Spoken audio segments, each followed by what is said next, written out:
Assalamualaikum dan salam hormat. Seperti biasa, Sukan Plus Close Up menemani hujung minggu anda dengan pelbagai topik kisah jatuh bangun atlet, kontroversi, begitu juga isu semasa. Saya Haidar Ali, hos anda untuk minggu ini. Baik, 2 minggu berlalu Piala Dunia Qatar melabuh tirai dengan kemenangan dramatik Argentina menewaskan Perancis. Pertama kali di tanah Arab, edisi kedua dianjurkan di bumi Asia dan kini trofi berprestij itu terbang ke negara Latin. Baik, siapa cakap Malaysia tidak terlibat dengan Piala Dunia? Ada sebenarnya. Biarpun bukan Harimau Malaya, kita ada Cikgu Subkidin selaku pengadil ataupun pegawai keempat. Begitu juga Christopher Rush yang bertugas sebagai pegawai media sempena Piala Dunia Qatar. Baik, hari ini kita nak ucapkan terima kasih kepada Christopher Rush kerana sudi meluangkan masa bersama Close Up untuk berkongsi pengalaman terlibat secara langsung dengan Piala Dunia. Apa khabar, Chris? Bagus, Haidar. Ada apa khabar? Baik, biasa. Alhamdulillah. Baik, saya rasa belum terlambat untuk saya ucapkan Merry Christmas dan juga Selamat Tahun Baru untuk awak, Chris. Thank you very much. It's good to be here. Okey. Baik, Chris. Edisi Qatar bukan pelibatan pertama awak dalam Piala Dunia. Betul, Chris? Betul. Ya, so ini merupakan edisi ketiga untuk saya. Dan 2 edisi Piala Dunia Remaja. Terakhir Piala Dunia Remaja 2017, lepas itu ke Russia dan Qatar. Dan saya juga terlibat dalam 3 edisi Piala Asia daripada 2011, 2015, 2019 yang tamat di UAE dan juga edisi Piala Amerika di CONCACAF Gold Cup pada tahun 2019. Ya. Okey, baik, kita nak tahu apa fungsi dan peranan selaku pegawai media di Piala Dunia dan kejohanan-kejohanan sebelum ini. Pertama sekali, pengurus media yang terlibat atau pegawai media yang terlibat dalam Piala Dunia FIFA atau Piala Dunia Remaja dipilih daripada pertandingan-pertandingan yang telah pun dilakukan sebelum ini. Mereka ada proses evaluation mereka sendiri. So sebelum saya dipilih, saya menghadiri kursus atau kita kata workshop dan practical session pada bulan Jun di Doha selama 2 minggu. Dan selepas habis workshop dan practical session, 28 orang dijemput untuk session tersebut. Dan selepas tamat workshop dan practical session, 18 dipilih untuk sebagai pengurus media dan broadcast. Dulu dikenali sebagai pegawai media atau pengurus media, sekarang kerana TV memainkan peranan yang cukup besar, jadi broadcast arrangement juga dimasukkan. Dan saya akan terangkan bagaimana fungsi tersebut. So 16 dipilih, 3 daripada Asia, Konfederasi Asia. Satu of course beliau merupakan ketua operasi AFC, 2 daripada AFC dan saya daripada external. So I'm an external yang dilantik oleh FIFA bawah gabungan AFC. Jadi kita ada 16. Dan kali ini World Cup ni agak berbeza kerana di Russia saya berada di Stadium Spartak Moskow dan bertugas sampai suku air di stadium tersebut. Maknanya segala persiapan yang melibatkan media untuk tu, daripada sidang akhbar, match day -1, post match press conference, apa segala persiapan untuk media tu dilakukan di stadium dan saya di stadium tu hampir sebulan. Tetapi di Qatar, kerana stadium semuanya berdekatan dengan berdekatan antara satu sama lain. Qatar pun tak besar, tak besar. Jadi untuk kali pertama dalam sejarah World Cup ini, kita ada main media center MMC yang dibina dalam 4 tingkat di Doha Convention Center. Ya, 4 tingkat. Dan di Convention Center ini juga merupakan main press center dan juga IBC, International Broadcasting Center, IBC. Dan di sana juga disediakan fasiliti seperti laundry service untuk media, restoran, macam-macam lah restorannya, berbagai jenis makanan untuk pengamal media, ada sauna, ada jacuzzi, ada gym. Dan kerana pengamal media bekerja waktu yang cukup panjang, semua fasiliti ini disediakan oleh host country. Untuk media? Untuk media sahaja? Ya, tempat itu menampung sebanyak 13,000 pengamal media. Dan MMC juga adalah tempat di mana VAR dijalankan. So semua feed yang datang daripada HBS, Host Broadcasting Service tu, masuk ke dalam IBC untuk pengadil-pengadil melihat apa yang sebenarnya berlaku. Dan ini merupakan one of the fastest, most advanced technology yang ada di dunia digunakan untuk Piala Dunia ni. Sebagai pengurus media dan broadcast untuk FIFA, 16 daripada kami diberikan 2 pasukan, ya, 32 pasukan bermain 64 perlawanan dalam 29 hari. So saya dapat Denmark dengan Switzerland, dan maknanya daripada perlawanan-perlawanan yang saya buat sebenarnya 9 perlawanan, pembukaan Denmark Tunisia, lepas tu France Switzerland, France Denmark, dan perlawanan terakhir sekali, perlawanan ke-9 saya ialah Portugal Switzerland. Dan saya terpaksa juga terlibat dalam perlawanan Iran menentang US kerana salah seorang pegawai itu terkena COVID. Jadi kita terpaksa membantu beliau. So total about 10 perlawanan lah kalau kira perlawanan tersebut. Jadi sebagai pegawai media, saya yang berinteraksi dengan tim Denmark dan tim Switzerland. Termasuk pemain? Termasuk pemain. So setiap pagi saya hadir di training site. So semua pasukan, kita panggil TBS, Training Base Camp. TBC itu ada di beberapa tempat. Jarak daripada main press center ke TBC itu mungkin dalam 40 ke 50 km. Yang paling jauh pasukan Jerman 88 km. Paling jauh sekali Jerman. Jadi setiap pagi saya hadir mesyuarat bersama pegawai pengarah media yang lain, dan selepas itu saya ke training site Denmark dan Switzerland kerana di training site juga ada sidang akhbar setiap hari, ada mix zone setiap hari, dan pemain-pemain seperti Eriksen dan sebagainya akan juga mengadakan temu bual dan sebagainya. Dan selepas itu, katakan hari pertama perlawanan Denmark lawan Tunisia, kita ada match day -1. So untuk World Cup ni unik kerana kalau di Russia, match day -1 punya sidang akhbar, I think Haida is very familiar with match day -1. Mereka sebenarnya datang ke stadium. Ya, di sini semua pemain dan jurulatih yang terlibat dalam match day -1 untuk sidang akhbar, dia datang ke MMC, Convention Center.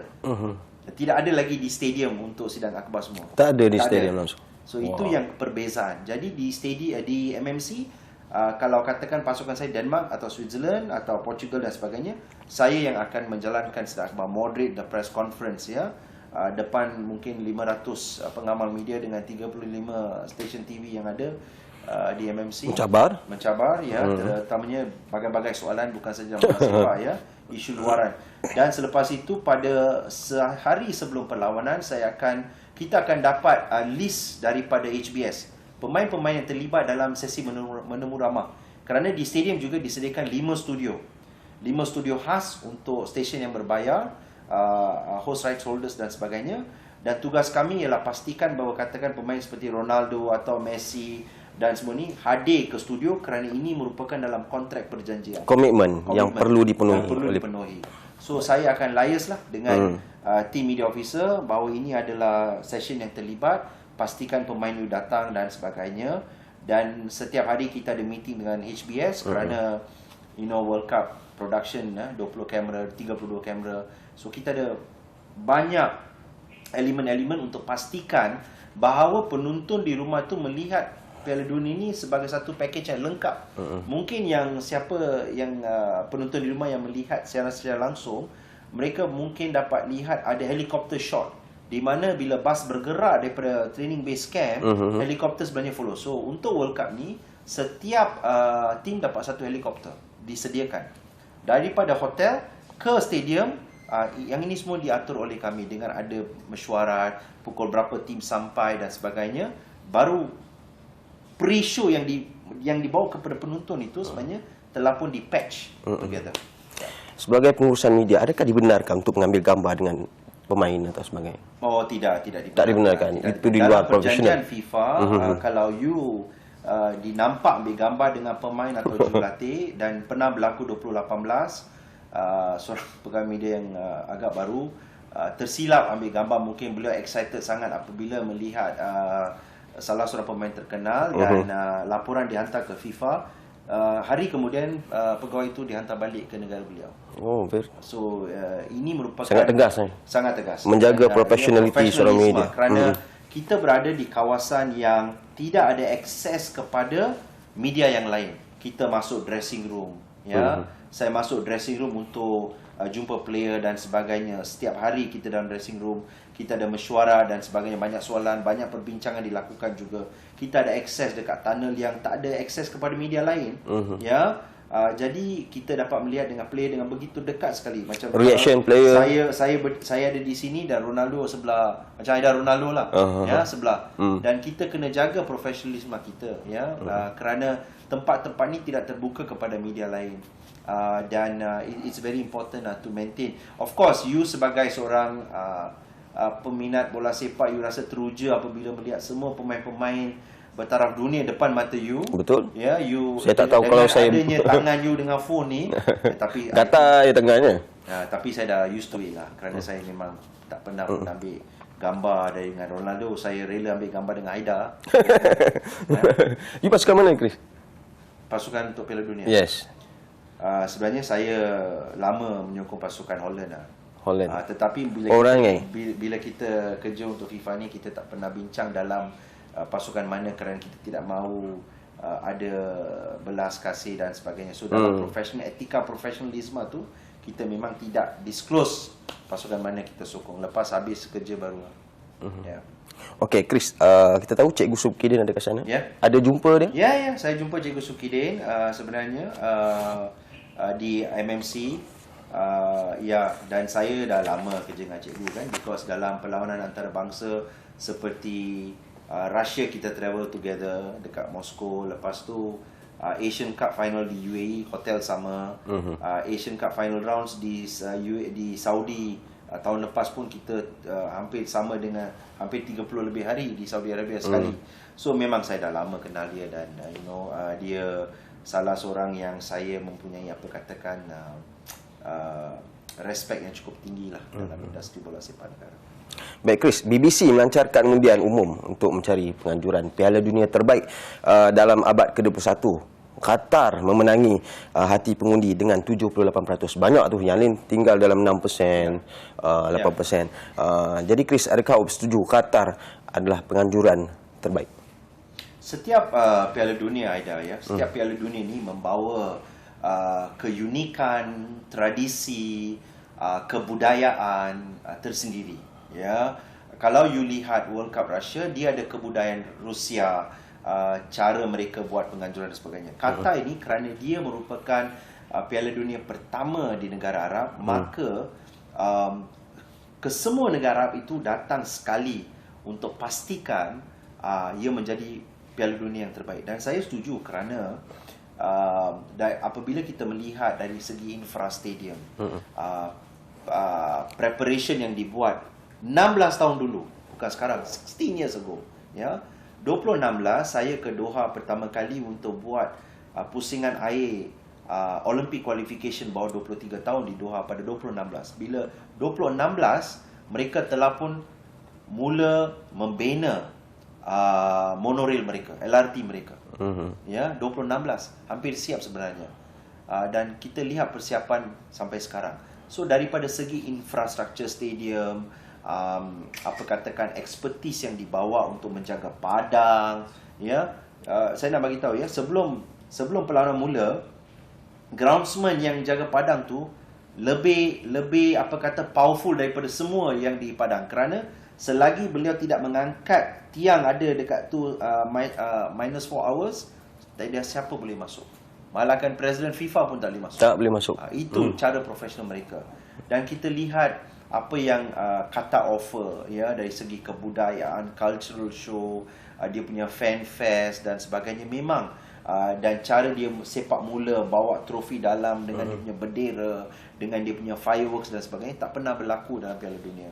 Satu. Kedua, hospitality mereka dari segi cara mereka membawa, menerima penonton-penonton bola sepak dan sebagainya is fantastic. So I think definitely is one of the best World Cup.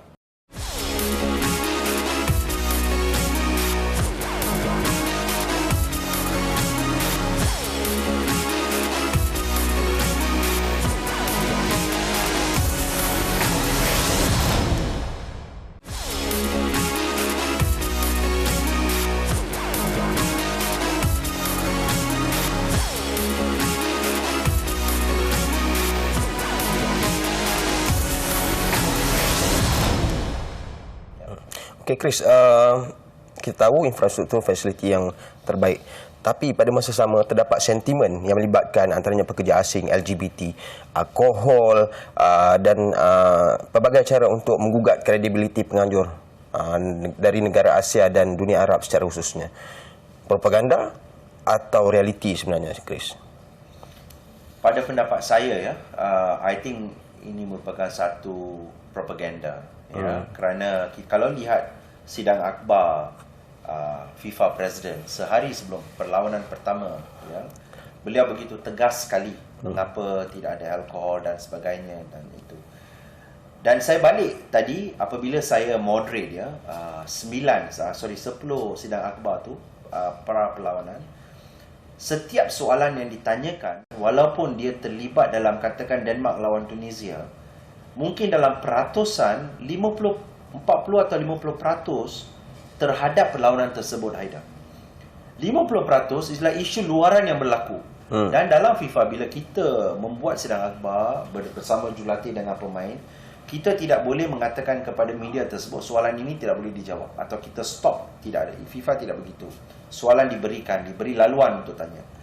Dan saya rasa ini yang berlaku dengan beberapa pasukan dalam World Cup kerana mereka begitu under pressure daripada media mereka tersendiri, kerana memang mereka datang mungkin dengan agenda tertentu untuk pastikan isu yang Aida mention tadi itu dibawa.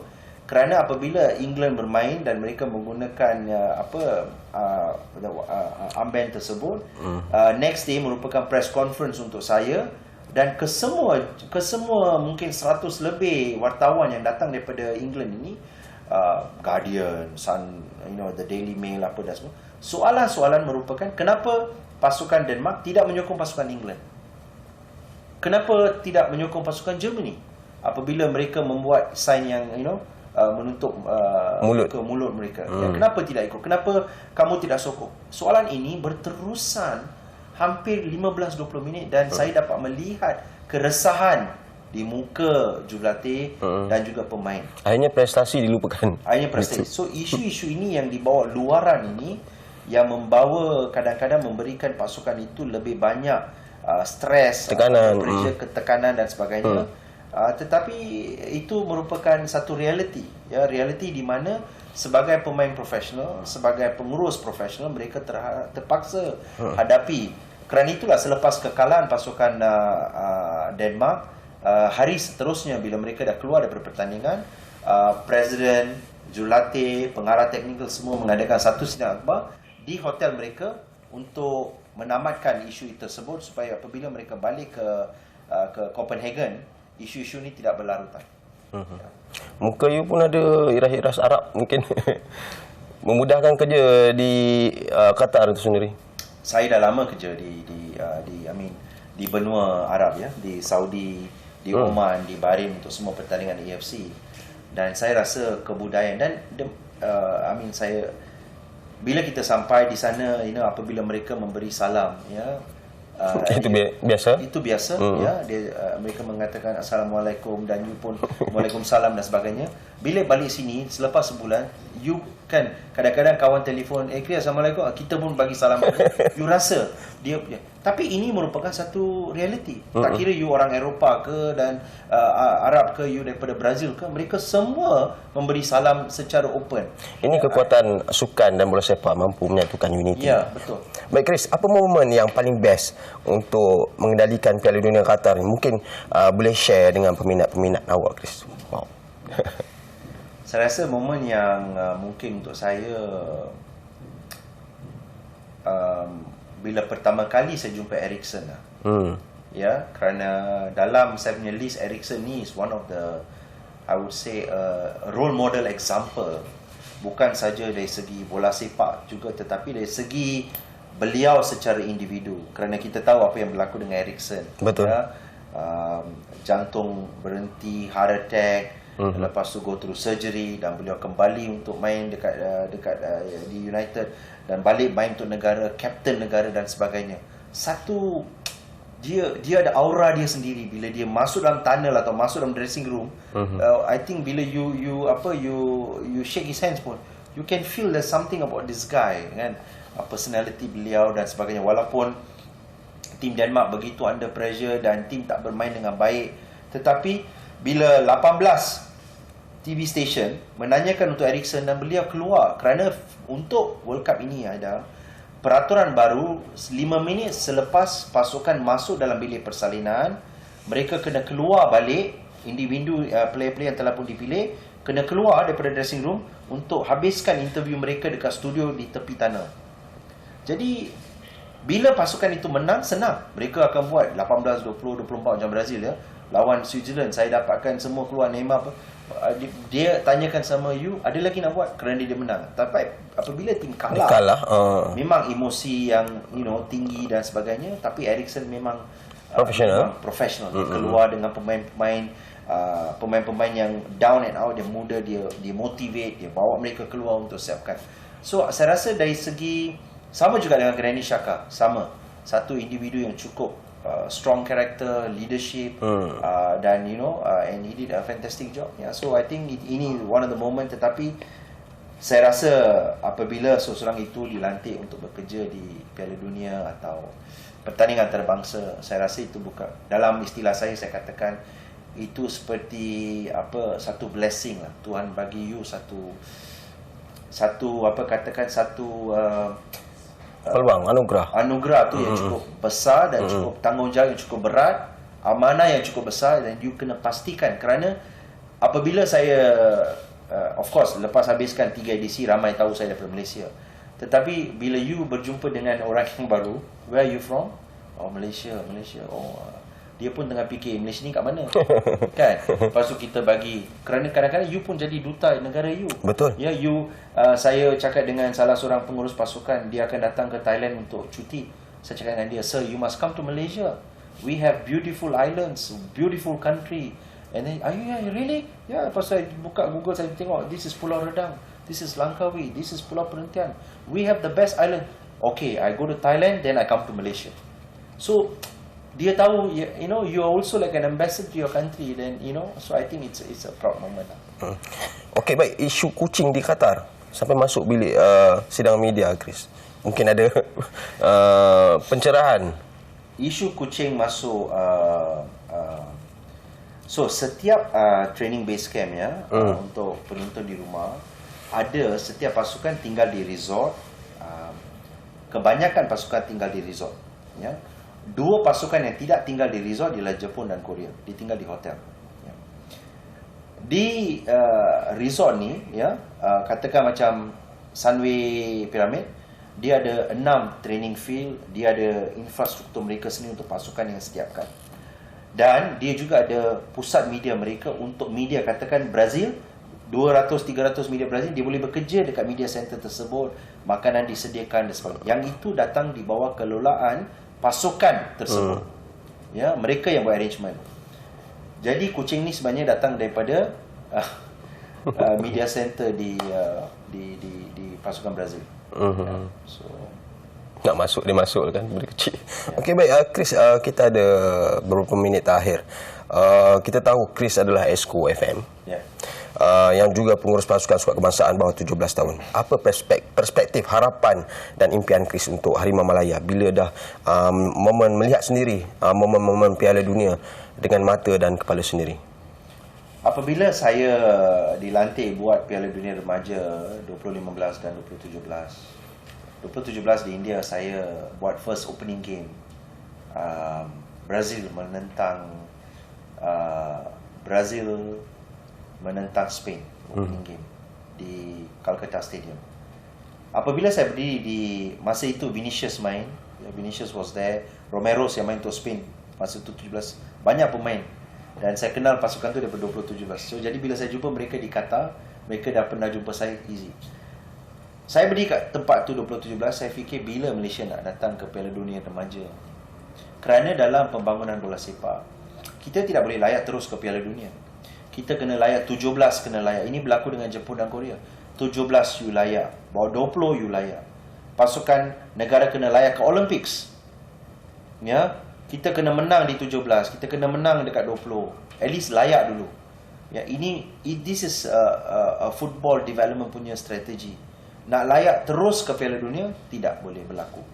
Ya. Dan apabila saya kata bila Malaysia nak datang sini, ya, dan apabila saya diberi tanggungjawab sebagai pengurus pasukan yang cukup berat, apabila kita kalah di AFF separuh air, mungkin ramai yang ni kan sudah tamat, dia pasukan ini tidak begitu bagus dan sebagainya. Selepas tu kita main di AFC bawah 16 dan layak ke final round yang akan berlaku pada bulan Mei ini akan datang. Kita jadi juara kumpulan dan sebagainya, kalahkan Indonesia di final 5-0.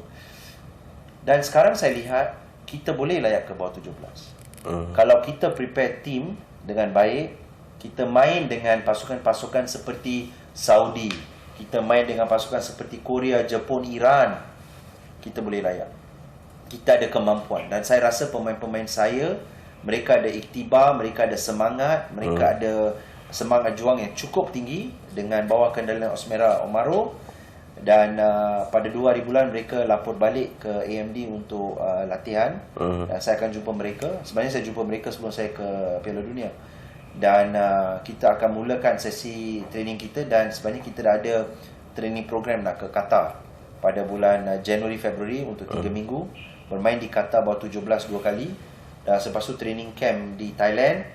Dan pasukan bawah 17 bawah MSN akan juga ke Jepun untuk 3 minggu.